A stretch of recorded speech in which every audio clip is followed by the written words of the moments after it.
This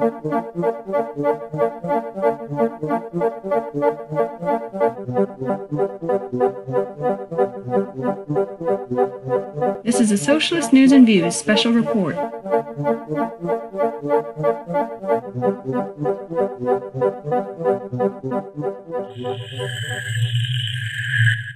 I'm Nick Schillingford, coming to you from the Urban Cabin Studios in South Minneapolis with this special report. The Anglican bishop, theologian, anti-apartheid, and human rights activist Archbishop Desmond Tutu died on December 26, 2021, just after Christmas and just before the new year. He was 90 years old, being born on the 7th of October, 1931. This 2-minute clip from Fox 6 News, Milwaukee, Wisconsin, that was aired on the day of his death, highlights the award given to Tutu by the university and the study abroad program set up there. Have a listen. Archbishop Tutu's work to not only end South Africa's apartheid system, but to also maintain peace after its fall drew praise from across the world. Fox 6's Sam Kramer is live at Marquette University, where Tutu was honored nearly 2 decades ago. Yeah, hi there, Gabrielle. Tutu became just the 6th person since 1969 to receive the Père Marquette Discovery Award. It's the university's highest honor given to those who achieve an extraordinary breakthrough in advancing humanity. Shortly after, Marquette created a study abroad program in South Africa where students and faculty shared experience with Tutu firsthand.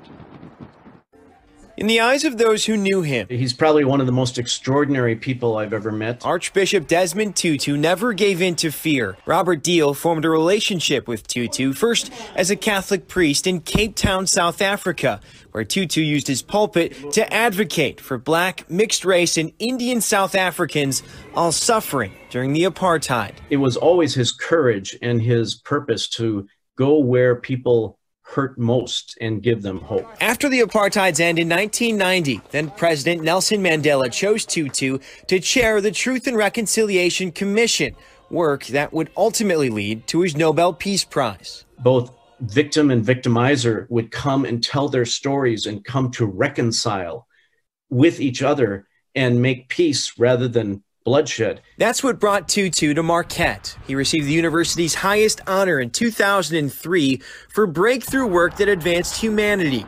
Deal then grew closer to Tutu as the university's dean of the College of Professional Services, helping develop a study abroad program in South Africa for students to learn from someone he calls one of the most important people of the 20th century. I had a number of listeners and comrades talk to me about Desmond Tutu. Some of you asked me to make this episode because you didn't know that much about his life. Some said that Desmond Tutu was one of the few voices giving us hope. One listener said, please do not omit his commitment to Palestinian liberation and his opposition to the illegal Israeli occupation, his strong support for LGBT plus civil liberties. South Africa, nicknamed the Rainbow Nation because of its polycultural composition, was the 5th nation in the world to achieve marriage equality, and his hatred of capitalism. Included with that message is this quote from Desmond Tutu, quote, I have been to the occupied Palestinian territory and I have witnessed the racially segregated roads and housing that reminded me so much of the conditions we experienced in South Africa under the racist system of apartheid. It was noted on Socialist Viewpoint in their November-December 2015 publication that 64 public figures, 7 Nobel laureates call for arms embargo on Israel. Included in these Nobel laureates, it said, was Desmond Tutu.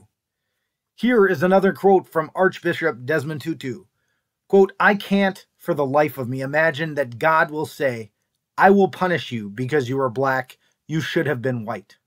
I will punish you because you are a woman, you should have been a man. I will punish you because you are homosexual, you ought to have been heterosexual. I can't for the life of me believe that is how God sees things. In December 1960, Desmond Tutu was ordained an Anglican priest at St. Mary's Cathedral. Tutu was Bishop of Johannesburg from 1985 to 1986. He was Archbishop of Cape Town from 1986 to 1994. Tutu died from cancer in Cape Town. He was a dean of St. Mary's Cathedral, reluctantly accepted a position as Bishop of Lesotho, and was chair of the Truth and Reconciliation Commission in South Africa. In later life, he strongly opposed ejecting various American and Canadian Anglican churches from the Anglican Communion after they expressed pro-LGBT stances. He advocated strongly the need to combat HIV/AIDS.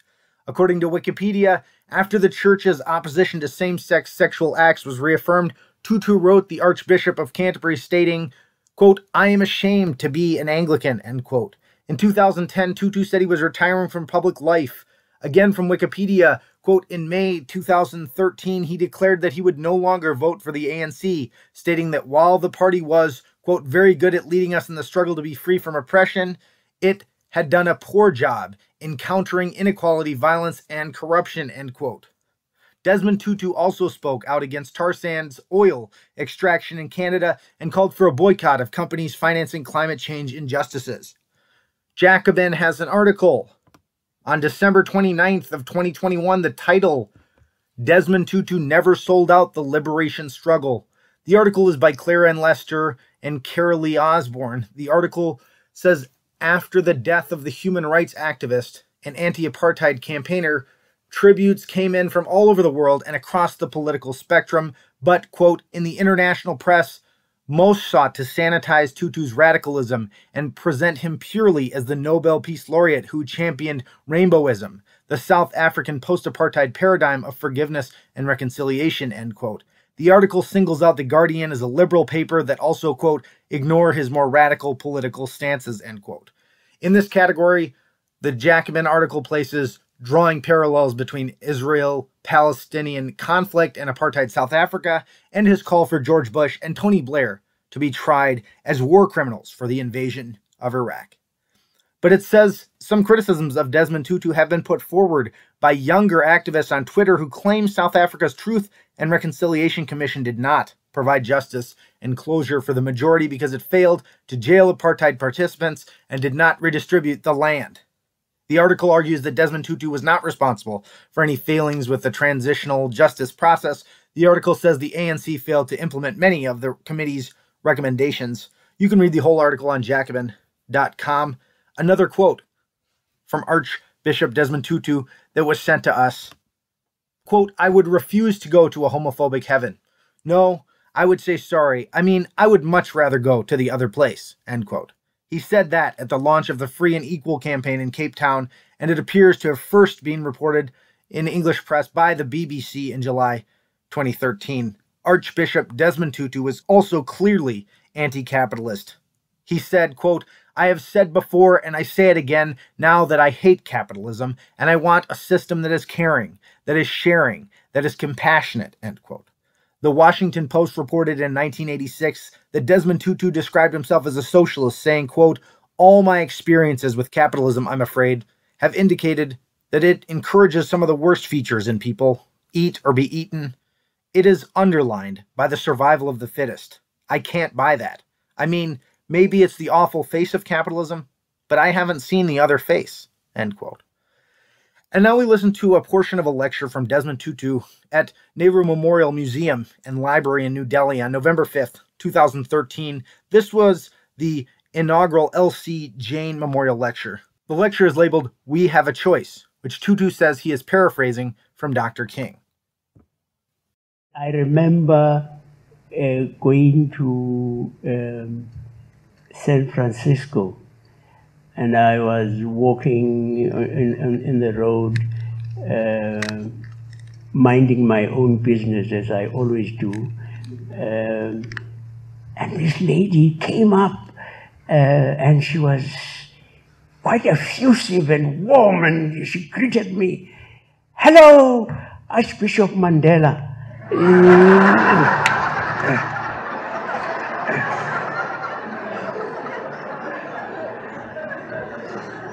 Sort of getting two for the price of one.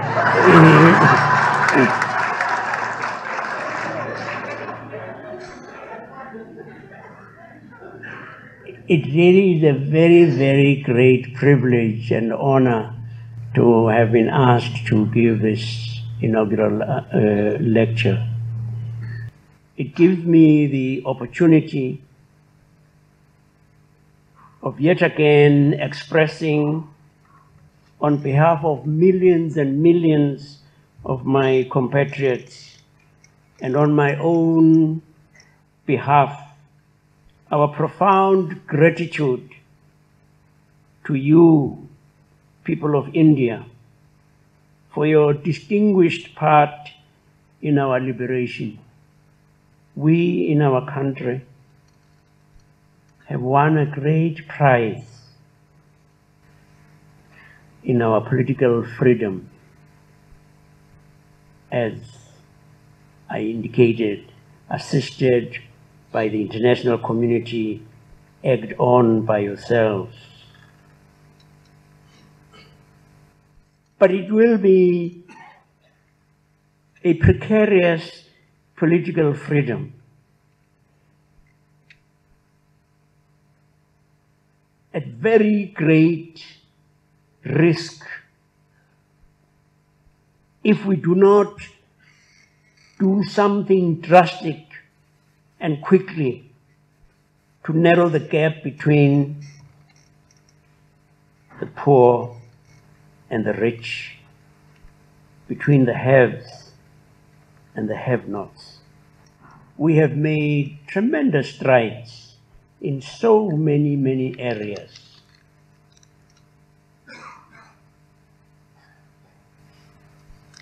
It's fantastic, you know.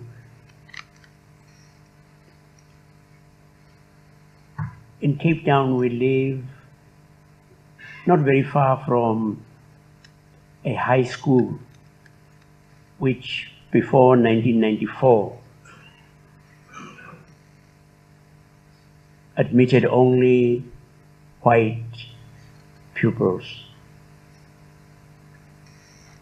Today, you know, you can often just stand there and watch as you see the demography of South Africa spread on the playing fields of this high school. Under the apartheid dispensation, police used to climb trees to peep into bedrooms to check whether black and white were in bed together.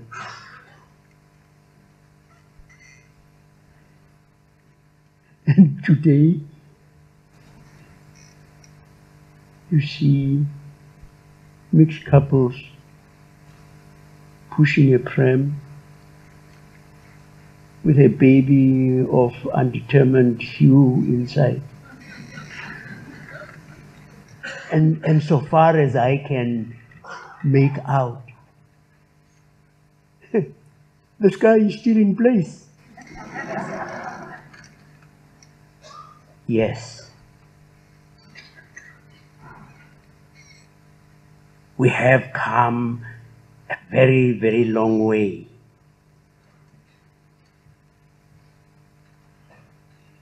But all of that is at great risk.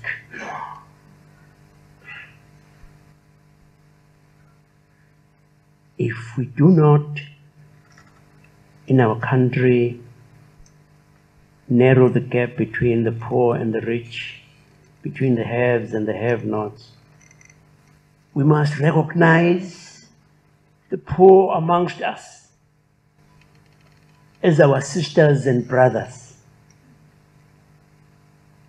as members of our family. You probably have heard of this thing that we have at home, Ubuntu, the essence of being human. We say a person is a person through other persons. that none of us could ever be utterly self-sufficient. For the totally self-sufficient is subhuman. The poor amongst us are our sisters and brothers, not figuratively, but in the most real sense, that we belong in one family, God's family, the human family. And if we do not give those who are poor amongst us a leg up, they will, as sure as anything, bring the whole edifice tumbling down. We have a choice. To paraphrase Martin Luther King Jr., another staunch disciple of Gandhi,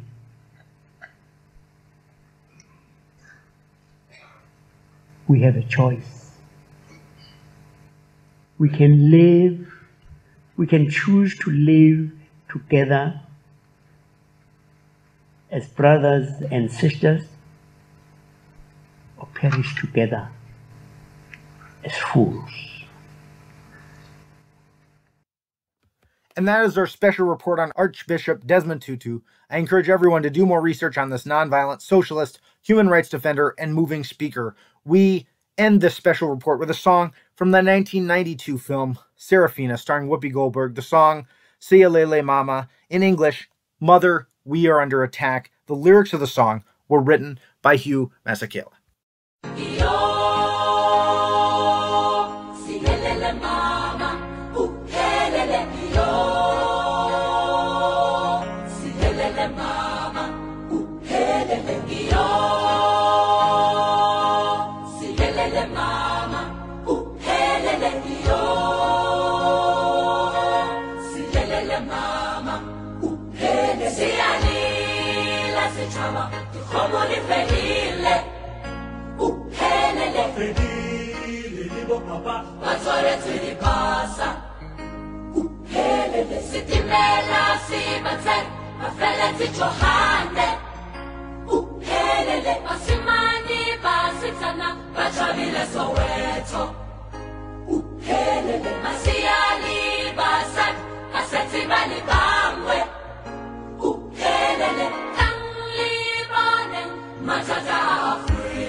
As always, if you have any other comments or tributes on the life or death of Desmond Tutu, please share those with us.